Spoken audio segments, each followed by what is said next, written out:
Bonjour, aujourd'hui nous allons parler d'une des nouveautés de Photoshop plutôt, qui est la sélection de personnes. Donc c'était déjà disponible dans Camera Raw, mais là c'est disponible directement dans Photoshop. Et qu'est-ce qu'on a? Outil sélection d'objets, ça nous sélectionne les personnes, ça nous les trouve, ça nous fait les sélections à notre place, 80-90% du boulot est fait, et on n'a plus qu'à s'amuser à faire notre boulot comme il se doit. Donc voilà. Petit épisode très court, juste pour vous présenter une des nouveautés, et puis j'espère pouvoir en faire plus. Si vous aimez, vous le dites en commentaire. Si vous aimez pas, vous le mettez en commentaire. Et j'accepte la critique positive, c'est-à-dire critiquer en proposant des choses à améliorer, en disant ce qu'il faudrait faire et ce que vous aimeriez. Voilà, on se retrouve tout de suite dans la vidéo qui suit. Et puis j'espère que vous apprécierez tout ça. Merci beaucoup. Bonjour. Alors, dans cet on va dire épisode, on va parler de la sélection d'objets, de la nouveauté d'Adobe Photoshop qui nous propose la sélection de personnes directement, juste en sélectionnant l'outil option d'objet. Ici, on a reconnu les deux personnes, et pour cette personne, je vais avoir la possibilité de trouver les cheveux, les sourcils, les yeux, qu'est-ce qu'on pourra encore avoir, le bas, les habits, on peut avoir tout. Mais ici, moi, je vais choisir les cheveux. Donc, je prends les cheveux, j'ai ma sélection, et je vais prendre dans l'outil, dans la barre d'outils contextuels, je vais prendre un masque de réglage directement. Comme ça, il va me faire le masque en rapport avec ma sélection. Et ici, tout simplement, je vais prendre des couleurs parce que j'aime bien. C'est pas forcément la meilleure, mais ici, ça s'y prête bien. Et je vais changer les couleurs, les cheveux en rouge. Évidemment, mon masque, il a quelques petites imperfections puisque ça me fait 80-90% du boulot. Et là, ici, moi, je vais venir changer l'outil, la taille du pinceau. Je vais venir juste peindre en noir ou en blanc selon ce que j'ai besoin de faire sur le masque pour masquer ou afficher ce qui a été changé. Donc ici, j'avais un petit truc qui ne me plaisait pas. Et là en haut aussi. Donc voilà. Très facilement, la couleur des cheveux et la sélection, ça s'est fait en très peu de temps. J'aurais pu évidemment aller plus loin, mais ici, c'est pour vous montrer comment c'est très facile de modifier une image sans avoir à passer des heures et des heures.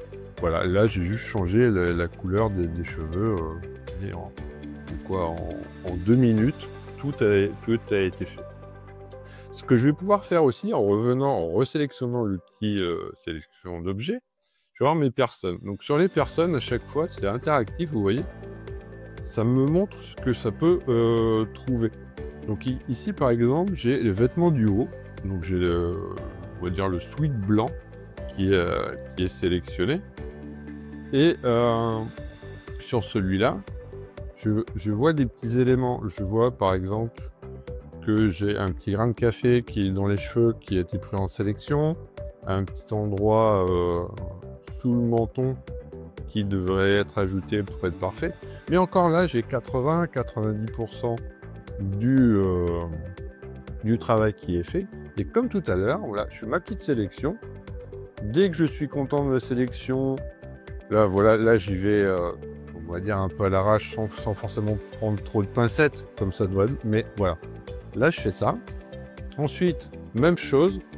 Là, le temps que je termine cette petite sélection pour qu'elle me convienne, ensuite, ce que je fais, c'est que je reviens dans la barre contextuelle et je vais reprendre un masque de réglage. Donc, dans les masques de réglage, je retrouve tous les réglages que j'ai dans le panneau calque, mais j'hésite directement et ici, ça me crée directement le masque avec le réglage et je peux faire tout ce que je veux en fait.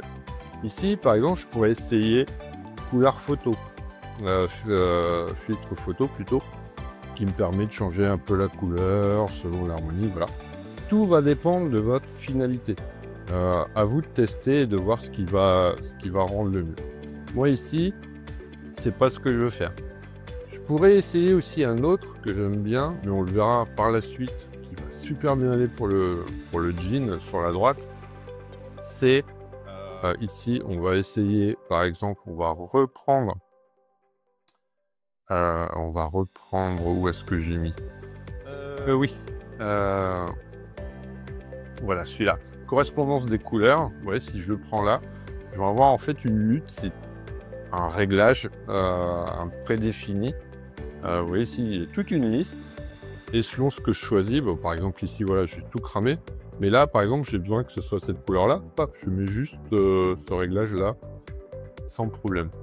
Ce que je vais faire, c'est que pour celui-ci, je vais reprendre la correspondance des couleurs parce que en fait, je l'aime bien. On va reprendre la correspondance des couleurs pour le jean. Vous avez vu, là, j'ai fait la même chose que tout à l'heure. Je reviens à sélection d'objets, je sélectionne ma personne et l'élément que je veux. Barre des tâches contextuelles. Je viens donc valider ma sélection. Je prends, ce que je prends, c'est que je prends une correspondance des couleurs. Et regardez le jean, ça va super bien avec le jean. Vous voyez tout à l'heure, ça allait pas super bien avec le haut, mis à part celui-ci.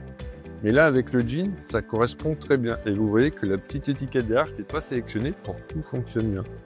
Regardez le jean, je peux changer de couleur en très peu de temps. Et le temps que ça me prend, là on est en gros, on est à 5 minutes, on a quasiment déjà tout changé. Donc à moi de choisir ce qui correspond vraiment bien à tous ces éléments.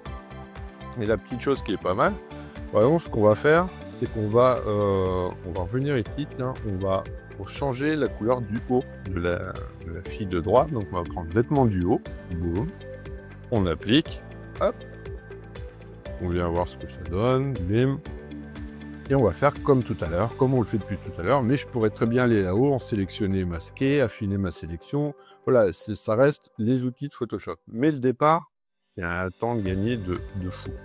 Et ici, je vais prendre, pareil, j'aime bien la balance des couleurs, hein, je suis désolé, mais regardez, hop, vous voyez ce que je peux faire tout tranquillement. Après, voilà, j'aurais pu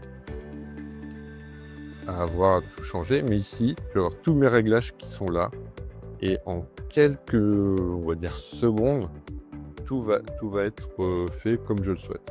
Donc, quand j'ai terminé les réglages, ici, moi j'aime bien, voilà, ce réglage-là parce que, voilà, j'ai eu l'habitude de travailler avec et celui où je suis plus à l'aise, mais rien n'empêche de choisir celui qui me convient le mieux.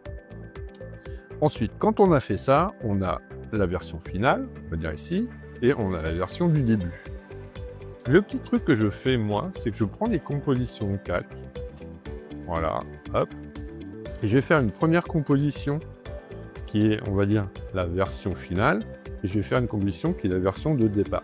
Comme ça, si j'ai à le proposer au client, bah, en 3 secondes, c'est fait. Et je vous présenterai dans une autre vidéo comment vous allez pouvoir utiliser les compositions de calque dans InDesign pour gagner un temps phénoménal dans vos mises en page. Vous voyez ici, je désélectionne les calques. On va mettre original. Et une fois que l'original est enregistré, ici, dans la version composition de calque, j'ai juste à cliquer dessus pour les montrer. Donc j'ai la visibilité, j'ai la position, j'ai tout ça. Donc ici, c'est surtout une histoire de visibilité et c'est terminé.